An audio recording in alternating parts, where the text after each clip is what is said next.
ഏവർക്കും നമസ്കാരം. ശുഭകരമാകട്ടെ ഈ ദിനം, സന്തോഷകരമാവട്ടെ, സൗഖ്യകരമാകട്ടെ. അനുഭവങ്ങളും അനുഭൂതികളും നമ്മെ എവരെയും നയിക്കുമാറാകട്ടെ. കഴിഞ്ഞ ദിവസം ഒളിമ്പസിന്റെ ആരോഗ്യ വീക്ഷണം അനുസരിച്ച് ഈ ക്ഷീണം, വിശ്രമം, ഉറക്കം എന്നിവ എന്താണ് എന്ന് പറഞ്ഞു. ഈ ക്ഷീണം എന്നുള്ളത് നമ്മൾ ശ്രദ്ധിക്കാതെ പോകുകയിൽ ഇനി എന്താണ് അടുത്തത് എന്നുള്ളതാണ് നമ്മളിവിടെ ബന്ധിപ്പിച്ചു നോക്കുന്നത്. ശരീരത്തിന്റെ സ്വാഭാവിക താളം മെയിൻറ്റെയിൻ ചെയ്യുന്ന ഒരവസ്ഥയാണ് ക്ഷീണം, വിശ്രമം, ഉറക്കം എന്നുള്ളത്. അവ ലംഘിക്കപ്പെട്ടു കഴിഞ്ഞാൽ അടുത്ത സ്റ്റേജിലേക്ക് ശരീരം പോവുകയാണ്. രോഗം എന്നുള്ളൊരു അവസ്ഥയിലേക്കാണ് പോകുന്നത്. പക്ഷെ രോഗം എന്ന് വിളിക്കുന്നതിന് മുമ്പ് അവിടെ ഒരു പ്രത്യേക അവസ്ഥ സംജാതമാകുന്നുണ്ട്. ആ അവസ്ഥയെ കുറിച്ചാണ് നമ്മളിവിടെ പറയുന്നത് ഇങ്ങനെ: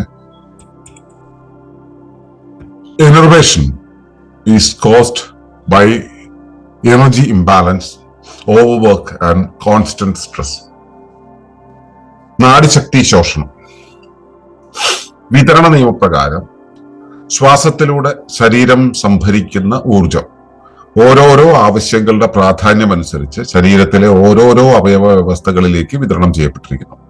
ഇവയിൽ ഏതെങ്കിലും ഒരു അവയവ വ്യവസ്ഥ അധികമായി ഊർജ വിനിയോഗം ചെയ്താൽ മറ്റ് അവയവങ്ങളുടെ പ്രവർത്തനങ്ങൾ മന്ദീഭവിക്കും. സാമാന്യവൽകൃത ഭക്ഷണശൈലി മൂലമുള്ള ദഹനഭാരം, ഉത്തേജകങ്ങളും രാസികങ്ങളും നൽകുന്ന അമിതഭാരങ്ങൾ, വിശ്രമമില്ലാത്ത കായിക മാനസിക അധ്വാനങ്ങൾ, അസ്വാഭാവികമായ അതിജീവനത്തിന് പ്രേരിപ്പിക്കുന്ന പാരിസ്ഥിതിക സാഹചര്യങ്ങൾ, മാനസിക സമ്മർദ്ദം നൽകുന്ന വ്യക്തിപര, ഗാർഹിക, തൊഴിലിട, സാമൂഹ്യ, രാഷ്ട്രീയ, മതപര, പാരിസ്ഥിതിക സാഹചര്യങ്ങൾ, ഇവയെല്ലാം തന്നെ ശരീരത്തിന്റെ ഊർജ വിതരണ സംവിധാനത്തെ തകരാറിലാക്കുന്നു. വിതരണ നിയമ ലംഘനം മൂലമുള്ള ഈ അവസ്ഥയിൽ ശരീരം പ്രദർശിപ്പിക്കുന്ന പ്രാഥമിക ഘടനാ തകരാറാണ് നാഡിശക്തി ശോഷണം അഥവാ എനർവേഷൻ. ശരീരത്തെ സ്വാഭാവിക ആരോഗ്യത്തിൽ നിന്നും നിരന്തരമായി വിട്ടുനിൽക്കാൻ ഈ അവസ്ഥ പ്രേരിപ്പിക്കുന്നു.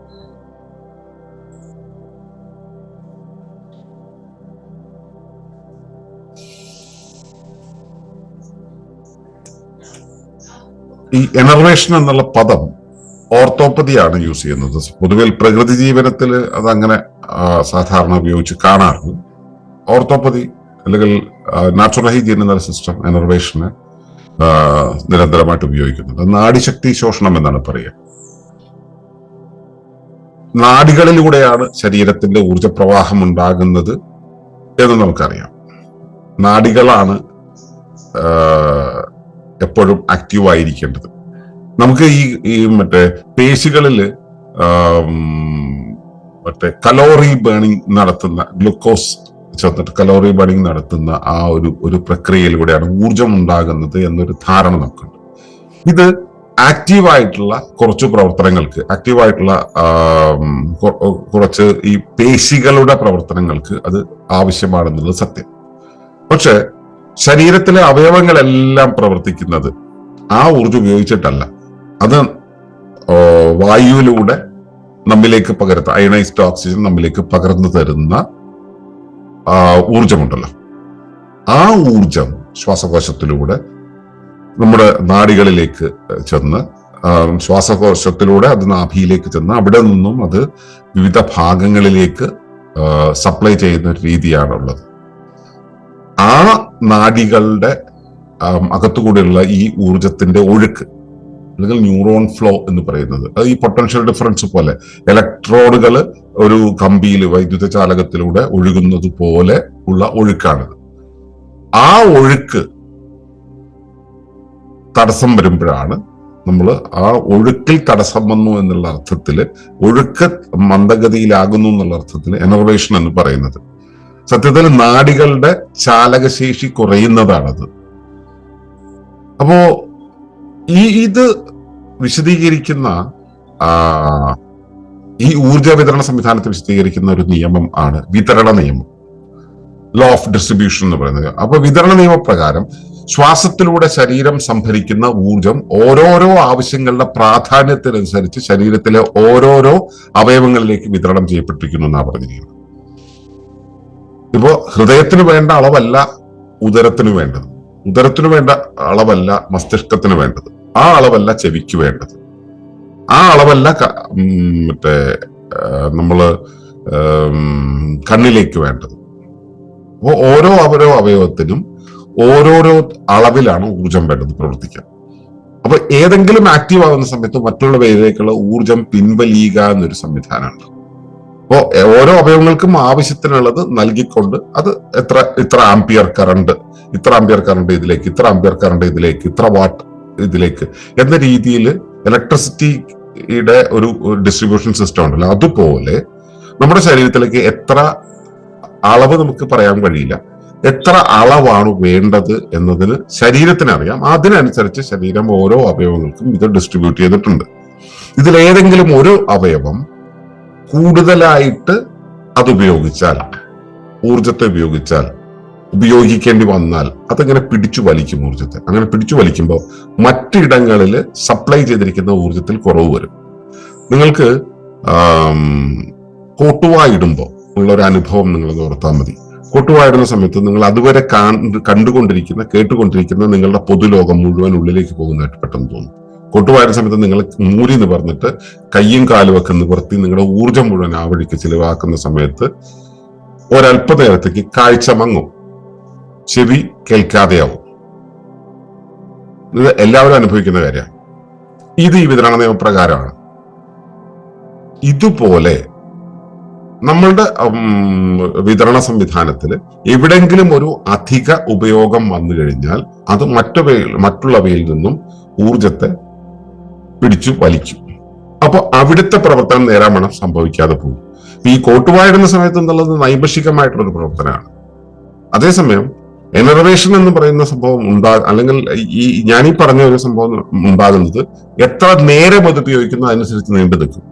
ഉദാഹരണത്തിന് ഇപ്പം സാമാന്യവൽകൃത ഭക്ഷണ ശൈലി ഉണ്ടല്ലോ, അതായത് ഒരു ജീവിക്ക് അവന്റെ ആവശ്യത്തിനുള്ള ഭക്ഷണം അവന്റെ സൗകര്യത്തിന് അവന്റെ സമയത്തിന് വേണം കഴിക്കാൻ.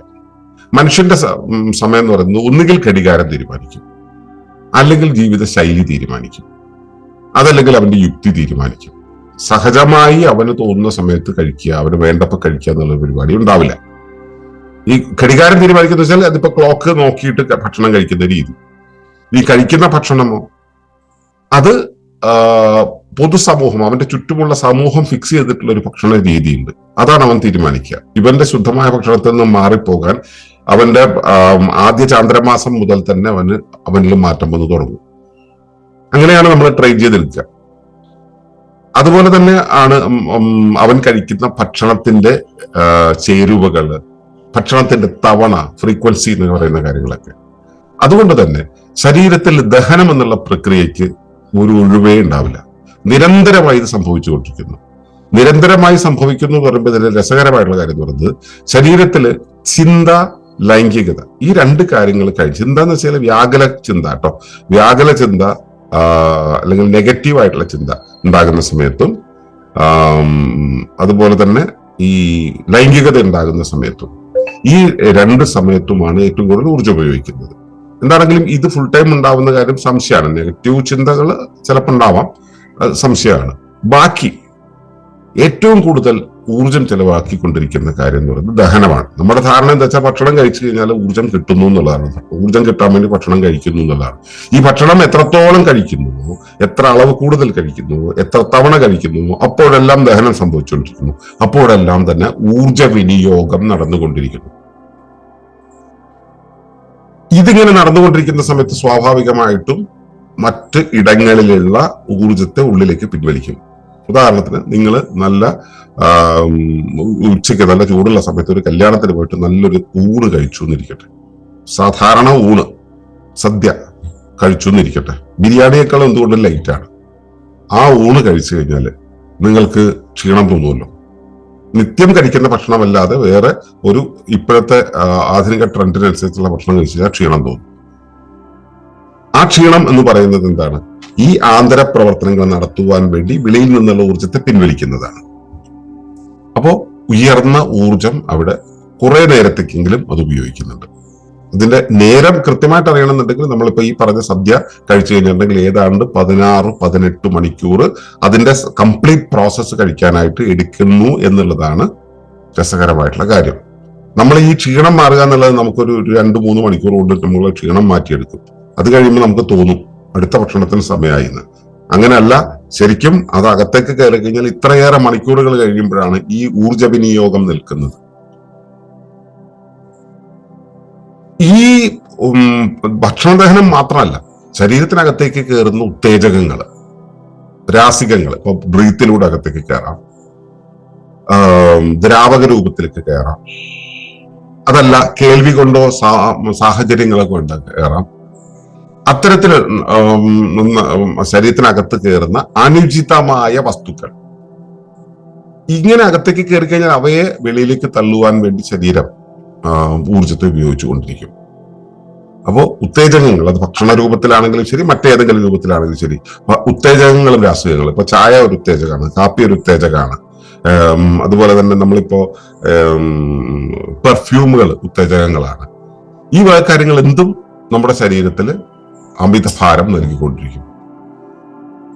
വിശ്രമമില്ലാത്ത കായിക മാനസിക അധ്വാനങ്ങൾ, രാവിലെ മുതൽ വൈകുന്നേരം വരെ നിരന്തരം പണി ചെയ്തുകൊണ്ടിരിക്കുന്ന ആളുകൾ.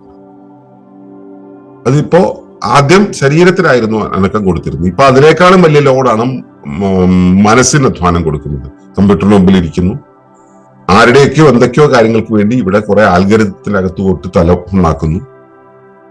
അപ്പോ കായിക മാനസിക അധ്വാനങ്ങൾ രാവിലെ മുതൽ വൈകുന്നേരം വരെ തുടരുന്ന ഒരവസ്ഥയിൽ ഇത് ഉയർന്ന ഊർജ വിനിയോഗം നടക്കുന്നുണ്ട്. ഞാൻ പറഞ്ഞു, നെഗറ്റീവായിട്ടുള്ള ചിന്ത എന്ന് പറയുന്നത് എങ്ങനെയാണ്? നെർവസ് സിസ്റ്റത്തിനകത്തോട്ടുള്ള ന്യൂറോണുകളുടെ പ്രവാഹമാണ്. അത് ബ്രെയിനിലാണ് കൂടുതൽ ചെയ്യുന്നതെങ്കിലും ശരീരമെമ്പാടും ഈ പ്രവർത്തനം നടന്നുകൊണ്ടിരിക്കുന്നുണ്ട്.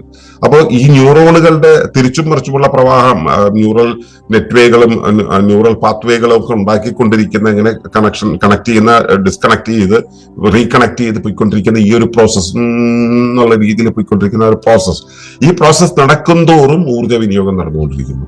ഞാൻ ആദ്യമേ പറഞ്ഞത്, ഏറ്റവും കൂടുതൽ ഊർജം വിനിയോഗിക്കുന്നത് മസ്തിഷ്കത്തിന്റെ അല്ലെങ്കിൽ ചിന്തയുടെ പ്രവർത്തനത്തിലാണ്. അപ്പോ അതവിടെ സംഭവിക്കുന്നു. അപ്പോൾ സ്വാഭാവികമായിട്ടും ശരീരത്തിന്റെ മറ്റ് general activities, general purification activities തകരാറിലാവും. വേറൊന്നാണ് അസ്വാഭാവികമായ അതിജീവനം. അതിജീവനം എന്നുള്ളത് ഏതൊരു ജീവിക്കും കഴിയുന്നതാണ്. അസ്വാഭാവികമായിട്ടുള്ള അതിജീവനം, ഇപ്പൊ ഒരാൾ ഒരു കുഴി വീണ് കഴിഞ്ഞാൽ അവിടുന്ന് തിരിച്ചു മോളിൽ കയറാൻ അവന്റെ സർവൈവൽ ഇൻസ്റ്റിങ്ക്റ്റ് സഹായിക്കും.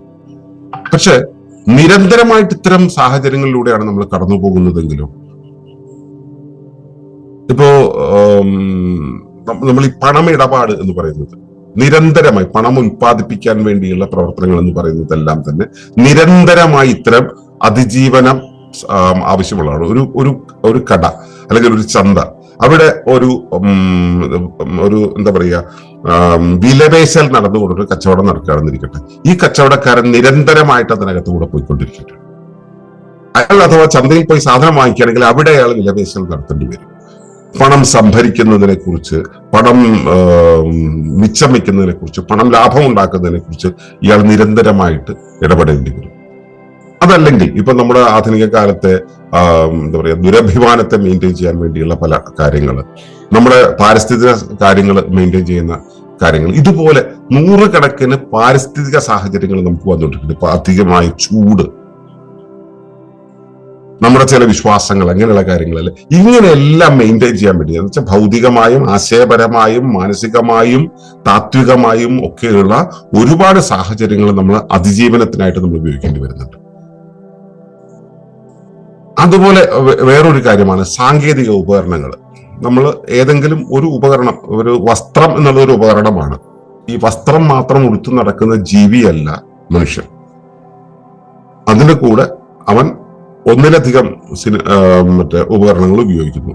ഇത് അരവിന്ദന്റെ പഴയ സിനിമ കണ്ടു കഴിഞ്ഞാൽ അതിൽ ഒരു വ്യക്തി ജീവിക്കുന്ന വീട്ടില് ചുരുട്ടി വെച്ച പായ, ഒരു കട്ടില്, ഒരു 2-3 അരിക്കലങ്ങള്, പിന്നെ കുറച്ച് വിറക്, ഒരു തേക്കാത്ത വീട്, ഇതൊക്കെയാണ് ഒരു മനുഷ്യന്റെ ജീവിതത്തിൽ നിന്നുള്ളത്. ഇന്നൊരു ഒരു വ്യക്തിയുടെ, ഇവിടെ പാവപ്പെട്ടവൻ എന്ന് നമ്മൾ കരുതുന്ന ഒരു വ്യക്തിയുടെ വീട്ടിൽ പോയി ഒരു ഫോട്ടോ എടുത്തു നോക്കിയാൽ അതിൽ നൂറുകണക്കിന് ഉപകരണങ്ങൾ അതിന് ചുറ്റും ഇരിക്കുന്നത് കാണാം. ഇത്രയേറെ സാങ്കേതിക ഉപകരണങ്ങൾ, അവ പ്ലാസ്റ്റിക്കിൽ ഉണ്ടാക്കിയതായിരിക്കാം, പലതരം മെറ്റീരിയലുകൾ ഉണ്ടാക്കിയതായിരിക്കാം. അത് വെറും സാധാരണ രീതിയിലുള്ള മെറ്റീരിയൽ ആണെങ്കിൽ പോലും അവ ഉൽപ്പാദിപ്പിക്കുന്ന റേഡിയേഷൻസ്.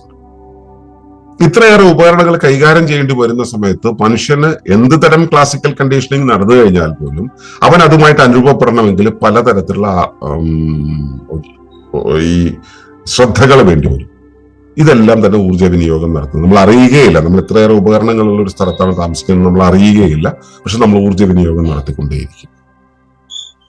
ഇതുപോലെ നമ്മുടെ ചില ഇലക്ട്രോണിക് ഉപകരണങ്ങൾക്ക് അതിൽ നിന്നും റേഡിയേഷൻ ഉണ്ടാക്കുന്നുണ്ട്.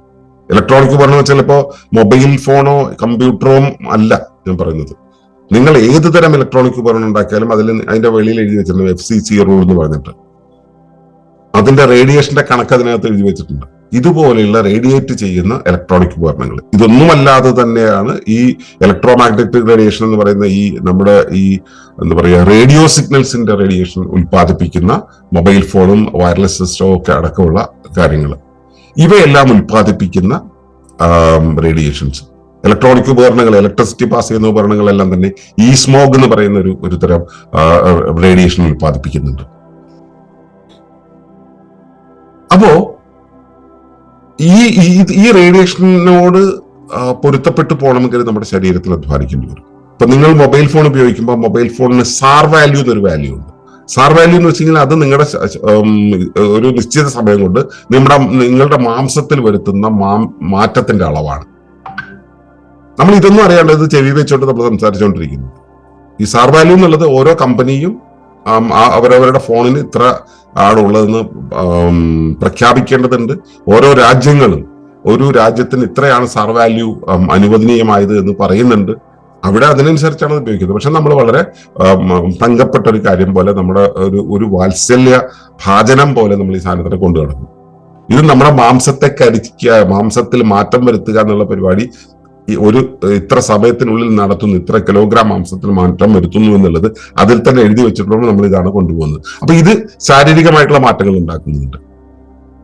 അപ്പോൾ ശാരീരിക അധ്വാനം ഉണ്ടാക്കുന്നുണ്ടെന്ന് മാത്രമല്ല, ഈ ഉപകരണങ്ങളെല്ലാം ഉപയോഗിക്കുന്ന സമയത്ത് ഉണ്ടാകുന്ന ബൗദ്ധികമായിട്ടുള്ള അധ്വാനം, ഇതിന്റെ ഒക്കെ അപ്പുറത്ത് നമ്മുടെ സാമൂഹ്യ ജീവിതം വഴിതിരിഞ്ഞു പോയതിൻ്റെതായിട്ടുള്ള സമ്മർദ്ദങ്ങൾ, വ്യക്തിപര ജീവിതം, സ്വാഭാവികമായിട്ട് ഗോത്ര ജീവിതത്തിന് പകരം വ്യക്തിപര ജീവിതം, ഞാൻ എന്ന് പറയുന്ന ജീവിതം, ഞാനെ സംരക്ഷിക്കാൻ വേണ്ടി ഉൽപ്പാദിപ്പിക്കുന്ന സ്ട്രെസ് വളരെ കൂടുതലാണ്.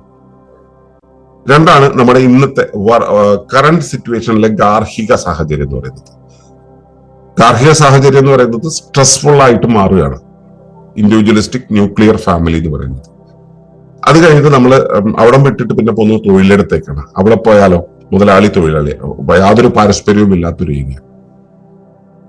അത് കഴിഞ്ഞ് വെളിയിലേക്ക് പോയി കഴിഞ്ഞിട്ടുണ്ടെങ്കിൽ സമൂഹത്തില് ഈ കോമ്പറ്റീഷന്റെ ആയിട്ടുള്ള ലോകം, അതും പരിസ്ഥിതിയും തമ്മിലുള്ള ഇടപെടലോ, അതിന് പ്രത്യേക ആൽഗരിതങ്ങൾ. നമ്മൾ ഒരിക്കലും നമ്മളുടെ സ്വാഭാവികമായ പ്രവർത്തനങ്ങളെ അല്ല നമ്മളും പ്രകൃതിയും തമ്മിലുള്ള ഇടപെടലിൽ, നമ്മളും നമ്മുടെ ചുറ്റുപാടും നമ്മളും നമ്മുടെ സമൂഹം തമ്മിലുള്ള ഇടപെടലിൽ സൂക്ഷിക്കുന്നത്. ഇതിനൊക്കെ ഇത്തിരി ആശ്വാസം കിട്ടാനായിട്ട് മതത്തിന്റെ വഴിക്കോ ആത്മീയതയുടെ വഴിക്ക് പോയാൽ അവിടെ അതിലും വലിയ കാര്യങ്ങളാണ്. ഇത്തരം സാഹചര്യങ്ങളെല്ലാം തന്നെ ശരീരത്തിന്റെ ഊർജ്ജ വിതരണത്തെ തകരാറിലാക്കുന്നുണ്ട് എന്നുള്ളതാണ് ഞാൻ പറഞ്ഞു വന്നത്. ഭക്ഷണത്തിന്റെ ദഹനം മുതൽ, കുടുംബ ബന്ധങ്ങൾ മുതൽ, ഉപകരണങ്ങൾ മുതൽ, രാസികങ്ങൾ മുതൽ, നമ്മുടെ പാരിസ്ഥിതിക സാഹചര്യങ്ങൾ മുതൽ, സാമൂഹ്യ സാഹചര്യങ്ങൾ മുതൽ, കാലികമായ സാഹചര്യങ്ങൾ മുതൽ ഒരുപാട് ഘടകങ്ങൾ നമ്മുടെ ജീവിതത്തിലെ ഊർജ്ജ വിതരണ സംവിധാനത്തെ തകരാറിലാക്കുന്നുണ്ട്. ഈ തകരാറിലാക്കുന്ന സംവിധാനമുണ്ടല്ലോ, അത് വിതരണ നിയമ ലംഘനമാണ് നടത്തുന്നത്. വിതരണ നിയമത്തിൽ ഈ ഊർജ വിതരണത്തിന്റെ ഈ പൊതു പ്രയോഗത്തെ അത് തടസ്സം ചെയ്യുന്നു. അത് തടസ്സം ചെയ്യുന്ന സമയത്ത് ശരീരം ഘടനാപരമായ ചില തകരാറുകൾ പ്രദർശിപ്പിക്കും. അതിന് ആദ്യത്തെ തകരാറിന്റെ പേരാണ് എനർവേഷൻ അല്ലെങ്കിൽ നാഡിശക്തി ശോഷണം എന്ന് പറയുന്നത്. നാഡികളിലൂടെയുള്ള ആ ഊർജപ്രവാഹ വിതരണത്തെ അത് തടസ്സം ചെയ്യുന്നു, അല്ലെങ്കിൽ ഗതി തിരിക്കുന്നു, അല്ലെങ്കിൽ അതിന്റെ അളവിൽ വ്യത്യാസം വരുത്തുന്നു എന്നാണ് ഇതുകൊണ്ട് അർത്ഥമാക്കുന്നത്. നാഡിശക്തി ശോഷണം, എനർവേഷൻ എന്ന് പറയുന്നത്. ശരീരം സഹജമായ ആരോഗ്യത്തിൽ നിന്നും അസ്വാഭാവിക ആരോഗ്യത്തിലേക്ക് മാറി നിൽക്കുന്ന ഒരു കാര്യം പറഞ്ഞില്ലേ. ഈ അസ്വാഭാവിക ആരോഗ്യം എന്ന് പറയുന്നത് ആണ് ശരീരത്തിന്റെ ശുചീകരണ പ്രക്രിയ. പക്ഷെ അസ്വാഭാവിക ആരോഗ്യത്തിൽ മാത്രമായിട്ട് നിൽക്കുകയും അവിടെ നിന്നും കുറച്ചുകൂടെ അപ്പുറത്തേക്ക് നീണ്ടു നിൽക്കേണ്ടി വരികയും ചെയ്യുന്ന ഒരവസ്ഥയാണ് എനർവേഷൻ ഉണ്ടാക്കുന്നത്. സ്വാഭാവിക ആരോഗ്യത്തിലേക്ക് തിരിച്ചു പോകാനെ സമ്മതിക്കാതെ എനർവേറ്റ് ചെയ്ത് ശരീരത്തെ ഇന്നാച്ചുറൽ ഹെൽത്തിന്റെ ലോകത്തും അൺനാച്ചുറൽ ഹെൽത്തിന്റെ ലോകത്തും തന്നെ നിലനിർത്തുന്ന ഒരു സ്വഭാവമാണ് ഈ എനർവേഷൻ ഉണ്ടാക്കുന്നത്. ഈ അവസ്ഥയെ ആണ് സത്യത്തിൽ നമ്മൾ രോഗം എന്ന് പറയുക. ഇതിന്റെ കൂടിയ അവസ്ഥകളാണ് പിന്നെ മറ്റു രോഗങ്ങളായി നമ്മൾ വിളിക്കപ്പെടുന്നത്. യഥാർത്ഥത്തിൽ നമ്മുടെ ശരീരത്തിൽ ഉണ്ടാകുന്ന രോഗം എന്ന് പറയുന്നത് ഈ എനർവേഷനാണ്. ഇപ്പൊ രോഗങ്ങൾ ഉണ്ടാകുന്നതിന്റെ പ്രാഥമിക കാരണങ്ങൾ പറഞ്ഞു. ഇതല്ല, കാർബിക് ആയിട്ടുള്ള ചില കാരണങ്ങളും സ്പിരിച്വൽ റീസൺസും ഫങ്ഷണൽ റീസൺസും ഒക്കെ വേറെയുണ്ട്. അത് നമ്മളിപ്പോ ഈ ഒരു സിസ്റ്റത്തിലൂടെ പോകുമ്പോൾ നമ്മളത് പ്രതിപാദിക്കുന്നില്ല. അത് കുറച്ചുകൂടെ സ്പിരിച്വൽ ആംഗിളിലുള്ളതായതുകൊണ്ട് അത് നമ്മൾ ഇക്കോ സ്പിരിച്വാലിറ്റിയെ കുറിച്ച് ചർച്ച ചെയ്ത മേഖലകളിൽ സംസാരിക്കാം. പക്ഷെ അവയും എനർവേഷന് കാരണമാകും എന്നുള്ളതും ഞാനിവിടെ ചേർത്ത് പറയുകയാണ്.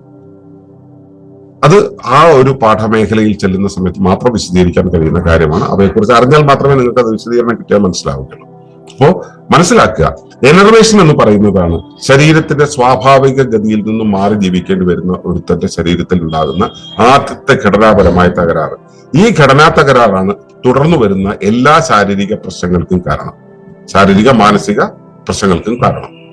അപ്പോൾ എനർവേഷൻ എന്ന് പറയുന്നത് ഈ രോഗം എന്ന് പറയുന്നതിന്റെ ആദ്യ രൂപമാണ്, പ്രാഗ്രൂപമാണ്. ഈ ബോധ്യത്തിൽ നിന്ന് വേണം നമ്മൾ പ്രകൃതി ചികിത്സയുടെ ശമന രീതികളിലേക്കും പ്രകൃതി ചികിത്സ എങ്ങനെയാണ് രോഗത്തെ സമീപിക്കുന്നത് എന്നുള്ളത് മനസ്സിലാക്കാൻ. ഇത് ഓർത്തോപ്പതിയുടെ നാച്ചുറൽ ഹൈജീൻ എന്നുള്ള സിസ്റ്റത്തിന്റെയാണ് ഈ വീക്ഷണം. ഇത്രയും ഫണ്ടമെന്റൽ ആയിട്ടുള്ള ഒരു റീസണിൽ നിന്നുകൊണ്ടാണ്, ഫണ്ടമെന്റൽ ആയിട്ടുള്ള ഒരു പ്രിൻസിപ്പിൾ നിന്നുകൊണ്ടാണ് ഓർത്തോപ്പതി അല്ലെങ്കിൽ പ്രകൃതി ചികിത്സ ആരോഗ്യത്തെ നിരീക്ഷിക്കുന്നതും കൈകാര്യം ചെയ്യുന്നതും ഫലമുണ്ടാക്കുന്നതും.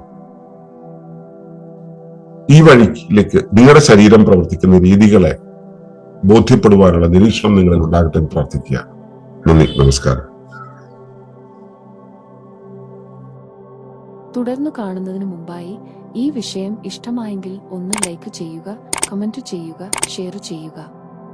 നിങ്ങൾ പ്രകൃതിയെ ഇഷ്ടപ്പെടുന്നുവെങ്കിൽ ഈ ചാനൽ ഒന്ന് സബ്സ്ക്രൈബ് ചെയ്യുക.